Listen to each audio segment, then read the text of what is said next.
Welcome back to Life's Chillin'. My name is Avital, and this week's Parshat is Parshat Vayikra, first Parsha in the third book of the 5 books of Moses.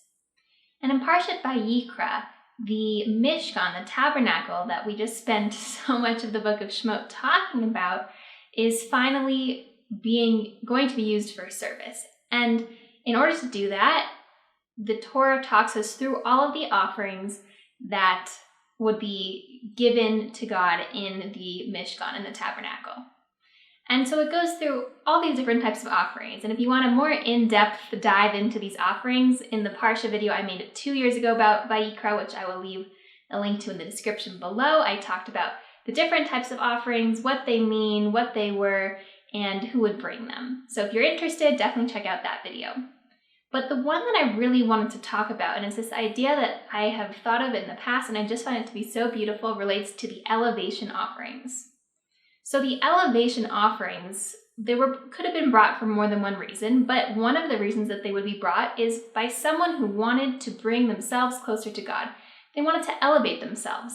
In Hebrew, the word for this elevation offering is an ole offering, which that root in Hebrew means to go up. It's like aliyah. It's like that same idea of going up, elevating yourself. And so we can take that idea of like the word itself, the offering meaning elevating, and we can understand what the offering was being used for. It was to elevate yourself if you wanted to draw yourself closer to God. And the offering, when the Torah describes what the offering would consist of, it describes it as follows. It says, the first time it describes the offering, from the cattle of the flock shall you bring your offering. So it sounds like the offering should be from cattle.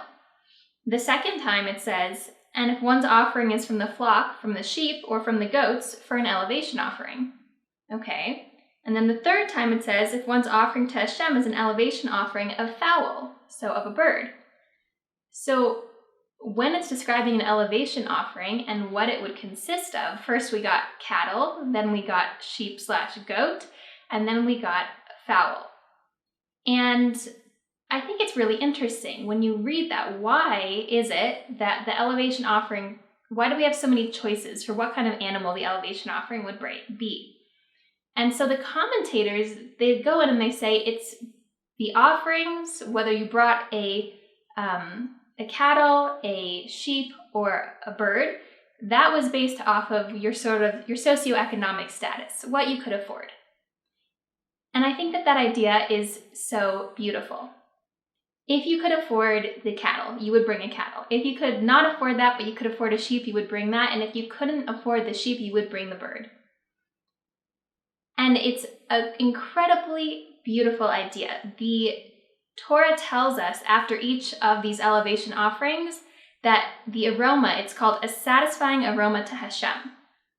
So I think that's really interesting because if you ever smelled meat cooking, these offerings, I should mention, would be consumed completely in the flame. They'd be consumed by fire. And so they were burning. And if you've ever smelled cooking meat, you know, whether that was beef or something else, lamb, whatever it happened to be, that smells nice. But cooking a bird, and this bird was not just any bird, the bird would keep its feathers on because, as the commentators also talk about, they didn't want the poorest of the people to feel badly that their offering was so small, so they left the feathers on when it was burning. The smell of burning feathers is not exactly pleasant, and yet it's called a satisfying aroma to God, same as that cattle, same as that sheep. And it's because God didn't care what they were bringing, he just cared that they were trying to bring themselves closer to him. I had an interesting interaction recently where I was around some Jewish kids who are very religious, very observant. And they were talking about this other Jewish person, and they said, he's not as Jewish as you. And I kind of had to stop them for a second. These are kids. They didn't mean it in that sense, but I had to stop them and say, like, just because that person's not as observant doesn't mean that they're less Jewish. I said, they have a Jewish mom, they have a Jewish dad, same as you have a Jewish mom and a Jewish dad. So they're just as Jewish as you are, even if they don't practice the same way that you do, even if they're not as religiously observant as you are. they are just as Jewish as I am, they're just as Jewish as you are, they're just as Jewish as all the other Jews in the world. And it's an interesting concept because often, I think this is incredibly common, we kind of have this imposter syndrome with our service and our connection to God. We're like, wow, look at how they're doing it. Wow, look at all the ways that they connect to God and that all the offerings that they can bring God. And all I'm bringing God is this little bird, okay? We're seeing these people bringing the cattle in and we're bringing a bird. That's what it feels like oftentimes.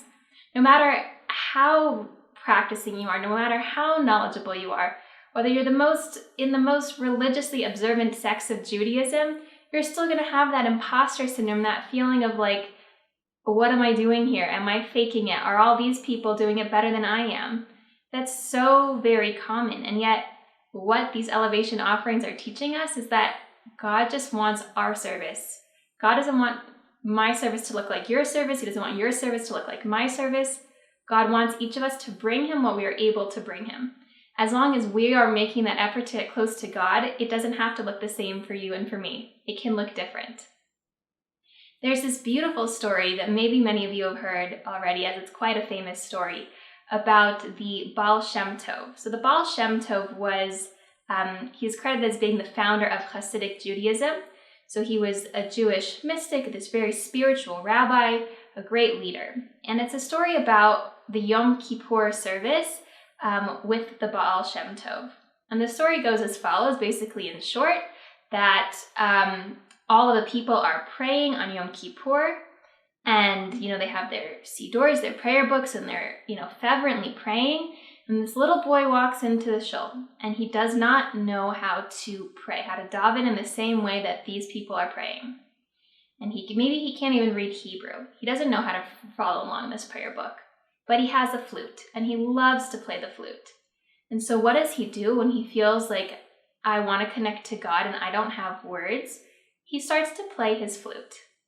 And for those of you who may be more knowledgeable about the laws of Judaism, playing an instrument on Shabbat in more religious or more observant communities is not particularly, it's not encouraged. It's one of the prohibitions. But this boy, on the holiest day of the year, walks into synagogue and starts playing his flute because that's how he wants to connect to God. And after sort of the services, the Baal Shem Tov says that it's on this boy's behalf that all of their prayers are going to be heard by God. Because this one boy walked in with such fire to serve God, such this desire, that even if it's not the way that everybody else here is serving, his prayers are even holier because it came from his soul. And it came from this pure place of him wanting to give to God and wanting to contribute what he had to offer to God, offering, sacrificing, giving to God. And what could be more pure than doing that with the right intentions, even if it's not in the traditional way? Again, I think there's this common idea that we have to remember that there's not one form of Judaism that's superior to another form of Judaism. And there's not one way of practice that's superior to this other form of practice. God wants each of us to bring those offerings at our level, at the place that we're at. He doesn't want us to, there are different levels, but he's not asking for us to strive to be at that highest level, only to strive to continue to give to God in a genuine, authentic, and true way that's true to us and true to where we're at in our lives. So when we're feeling that kind of imposter syndrome of like, whoa, look at how they're serving, what am I doing here? I'm such like a faker, I don't belong here. Remember that each of us is at a different level and that God doesn't want you or me to be at each other's levels, but to be at our own level and to serve God in the most genuine and authentic way for ourselves. That's the beautiful lesson of these elevation offerings. And I hope that I was able to share it in a way that resonates with you, the power of this concept. And I wish you all a wonderful week, and a Shabbat Shalom, and I look forward to speaking with you next time.